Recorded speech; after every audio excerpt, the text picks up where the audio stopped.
Anda telah mengunduh podcast yang dipaparkan oleh Pendeta Dr. Erastus Sabdono ini dari truth.id/voice. Selamat mendengarkan podcast ini. 19 Februari 2022. Mesin Anugerah. Tidak ada kedewasaan tanpa pengalaman dengan Allah. Tidak ada kedewasaan tanpa proses mengalami Tuhan.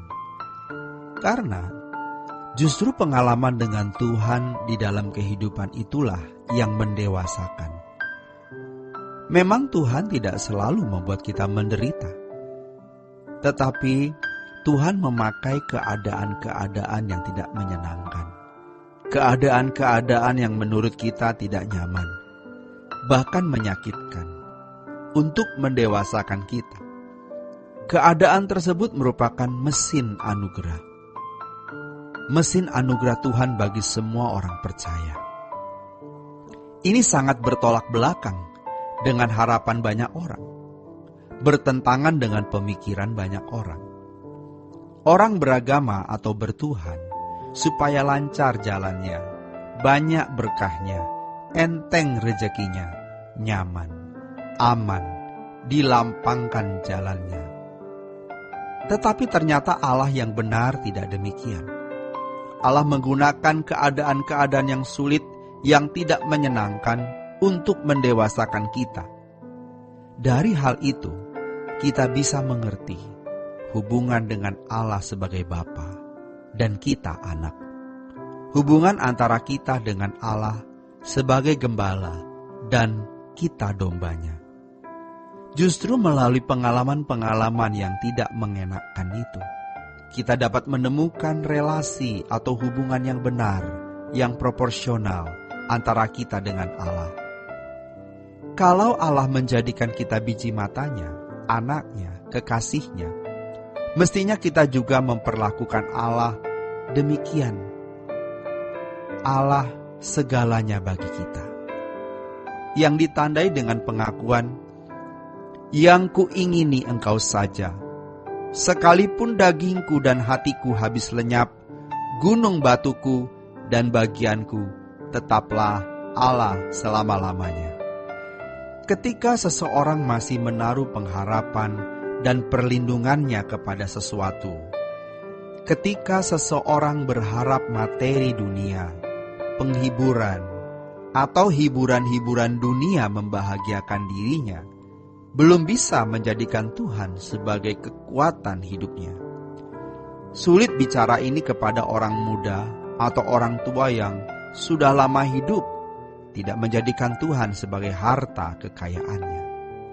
Orang-orang yang mengalami pengalaman seperti ini adalah orang-orang yang mengasihi Tuhan. Kalau tidak mengasihi Tuhan, tidak bisa. Seseorang tidak bisa mengasihi Allah dalam waktu pendek atau dalam waktu sekejap. Mengasihi Allah harus dibangun melalui perjalanan waktu yang panjang. Demikian pula kehidupan orang percaya terhadap Allah. Cinta mula-mula harus disertai pertumbuhan dan kedewasaan rohani. Seiring dengan kedewasaan rohani, maka seseorang mengasihi Allah secara dewasa. Kasih yang dewasa oleh seorang anak Allah yang dewasa ditandai dengan membangun hubungan yang harmonis dan proporsional dengan Allah. Hubungan yang dewasa dengan Allah. Allah tidak membutuhkan proses pendewasaan. Kita yang membutuhkan. Allah menghendaki hubungan yang dewasa dengan anak-anaknya, dan hubungan yang dewasa tersebut ditentukan oleh kedewasaan kasih seseorang kepada Allah. Jika seseorang mengasihi dengan tulus dan terus terbimbing melalui perjalanan waktu, kasihnya menjadi dewasa. Maka, kalau orang mengisi hatinya dengan berbagai kesenangan tanpa batas, tiada henti, ia akan sampai pada level tidak akan pernah bisa mengasihi Allah dengan benar. Orang-orang seperti ini adalah orang-orang yang terlatih mengasihi dunia. Orang-orang duniawi yang tidak pernah masuk surga. Karena mereka bukan manusia surgawi. Sebab kalau mau masuk surga, itu manusia surgawi. Jadi, orang itu sudah bisa mempertimbangkan apakah dia masuk surga atau tidak. Kalau kita mulai sadar bahwa ternyata kita belum mengasihi Allah secara benar, kita harus mulai berjuang untuk mengasihi Allah. Tidak ada kata yang tidak bisa menggantikan keadaan di mana seseorang menjadi kekasih Allah, menjadi anak Allah yang dewasa, di mana hubungan antara orang percaya dengan Allah itu harmoni, dan Allah bisa menikmatinya. Mengasihi Allah itu bukan karunia, melainkan buah perjuangan dari kehendak bebas masing-masing individu. Jadi kalau orang mengasihi yang lain, pasti dia tidak bisa mengasihi Allah. Karena orang tidak bisa mendua hati. Jadi, seorang Kristen bisa mengasihi Tuhan dengan segenap hati, segenap jiwa, segenap akal budi, dan kekuatan. Tetapi juga bisa mengasihi Allah dengan setengah hati, separuh hati, atau tidak sama sekali. Tapi karena kita sudah terlanjur banyak dirusak oleh dunia, kita harus mulai proses kembali secara bertahap.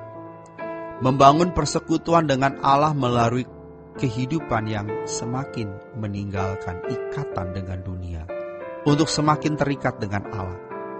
Keterikatan dengan Allah harus semakin kuat, sehingga membawa seseorang pada percintaan dengan Allah, dan tidak menoleh ke belakang lagi. Sebab selama kita masih hidup dalam kewajaran anak dunia, kita tidak akan pernah bisa bertumbuh. Roh Kudus pasti menolong kita untuk mengasihi Dia seperti yang Allah inginkan. Kalau kita sadar bahwa kedudukan dan posisi kita adalah kedudukan dan posisi yang istimewa, maka kita berani menjadi orang-orang yang tidak wajar menurut ukuran anak-anak dunia. Jadi, kasih kepada Allah menggerakkan seseorang merespons mesin anugerah yang Allah berikan, yaitu proses penggarapannya. Demikian renungan hari ini. Tuhan Yesus memberkati. Sola Gracia. Untuk berlangganan renungan harian dalam bentuk cetak, silakan hubungi Truth Literatur di nomor telepon 0878 7870 7000. Untuk mendapatkan CD khotbah, MP3 renungan Truth, dan CD album lagu produksi Sola Gracia, Anda dapat menghubungi di hari dan jam kerja di nomor telepon 021 638 60953. Tuhan Yesus memberkati. Sola Gracia.